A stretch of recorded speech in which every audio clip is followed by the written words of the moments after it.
I must admit that Destruction Derby was one of my favourite racing games upon its release on the PlayStation 1.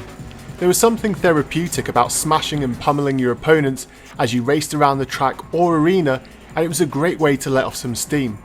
Surprisingly, by the time Destruction Derby 3 came out on the PlayStation, the N64 was still without a Destruction Derby game.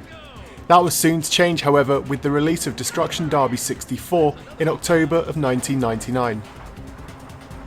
I remember being quite excited for this release. The N64 was known for great multiplayer, and with this version supporting 4 players, I thought it would be a surefire hit as a multiplayer game. Sadly, for everything this game does right, it has many steps in the wrong direction, which ultimately leaves me with mixed opinions. To start with, there are around 12 or so cars to choose from, and about the same amount to unlock, which is a nice total for any racing game. I also like the physics of the cars, and at times they are some of the most realistic on the N64. However, the game is definitely lighter and has a more arcade feel than any of the PlayStation titles. The course design, however, lets the game down. The race style tracks are quite bland, and most fun can only be had in the arena style courses, which are awesome fun, especially in multiplayer.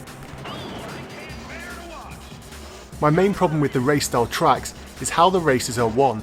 Unlike normal racing games, Destruction Derby 64 is all about smashing and taking other cars out of the races in order to rack up a high score.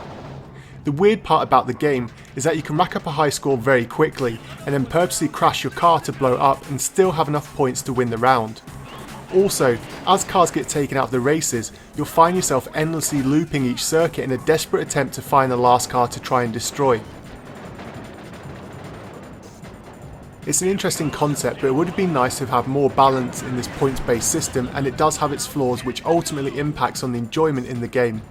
The controls are fairly tight and responsive, however the early cars you have access to are very weak, and it can become quite frustrating in the game until you unlock some of the high spec cars that can withstand the barrage of abuse you throw at them. The most fun in Destruction Derby 64 is found in the multiplayer, which can slow down quite a lot at times, but the backgrounds were all very bland to begin with, so graphically there isn't a huge drop as you might expect. The sound in the game also has its pros and cons. There is an announcer during the races who will bring you updates and throw in the odd smart remark, but generally this is not overbearing and it actually adds to the experience.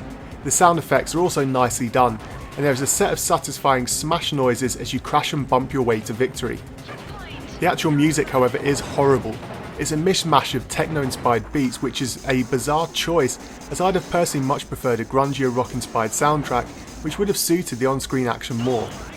If you're going to all-night raves and dropping acid when this game was out, then you may enjoy the soundtrack, but for the rest of us who are all innocent little boys who just wanted to play games and be nerdy, then you'll most likely not like this soundtrack.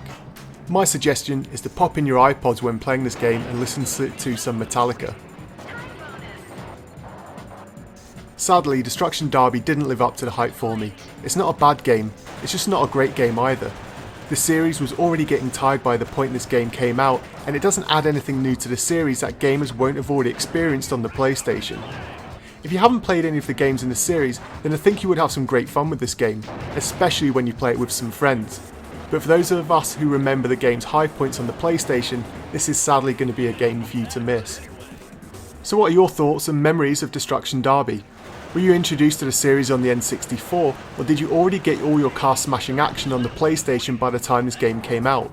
Let me know in the comments below, and if you've suggestions for my next review, just let me know in the comments below, and until next time, take care.